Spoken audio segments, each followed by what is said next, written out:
konnichiwa minna, c'est Kazu. Alors aujourd'hui j'ai une question à vous poser. Est-ce que vous vous êtes déjà rendu compte du nombre de mots japonais qui sont passés dans notre langage courant? C'est-à-dire des mots qu'on utilise tout le temps? Bah probablement pas, comme moi avant. Parce qu'en fait on les utilise tout le temps de façon naturelle et du coup on s'en rend pas compte.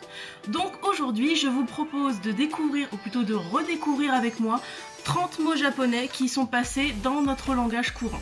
Donc il y en a probablement d'autres, hein, mais c'est ceux qui m'ont paru le plus évident. C'est parti! Donc pour la première section, on va commencer par quelque chose qui concerne tout le monde, parce que tout le monde aime manger, donc la nourriture. Donc en fait c'est que des mots que tout le monde utilise tout le temps, que tout le monde voit tout le temps, parce que beaucoup de gens mangent ça. Donc on va commencer cette petite liste par les incontournables, à savoir sushi, sashimi, maki, yakitori, nori, wasabi, miso, comme la soupe miso, et la pâte miso aussi, et bento, comme le contenant et le contenu. Le mot désigne les deux en fait.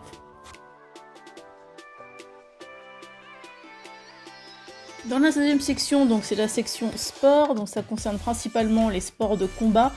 Donc dans cette section, vous pouvez trouver les mots judo, karaté, jujitsu, dojo, sumo et aussi kimono. Alors kimono, ça peut désigner bien sûr le vêtement d'entraînement pour tous ces sports de combat, mais aussi ça peut désigner ceci et aussi ceci, qui ne sont évidemment pas des vêtements de sport, hein, puisque ce sont des vêtements traditionnels.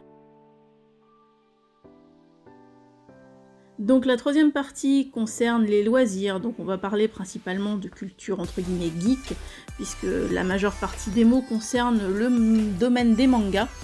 Donc il y a bien sûr le mot manga, et dans ce mot manga, vous avez les catégories shoujo, shonen, seinen, yaoi et yuri. Alors il faut savoir que dans les librairies, genre la Fnac et autres, les catégories seinen, yaoi et yuri en général ne sont pas indiquées, ou très peu souvent indiquées, au profit de shoujo et shonen qui sont les catégories entre guillemets les plus connues en France.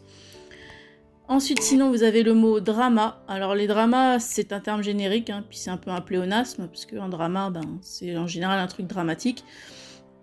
Mais du coup, dans le mot drama, ça peut regrouper aussi bien ça, que ça ou bien ça.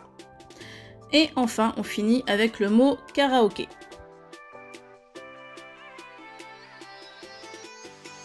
La dernière section, c'est la catégorie autre, parce que ça regroupe des termes, en fait, enfin des mots qui n'ont aucun rapport les uns avec les autres.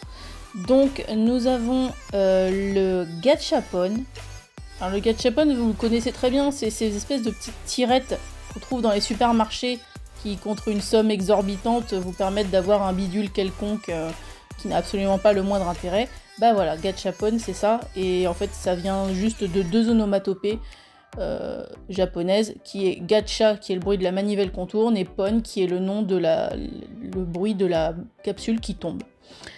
Koi, donc koi, on les connaît bien, hein, c'est la fameuse carpe koi, mais carpe koi, c'est un pléonasme, parce que koi en japonais ça veut déjà dire carpe, donc là techniquement on les appelle des carpes, c'est complètement stupide, mais bon, la majeure partie des gens ne savent pas ce que veut dire koi.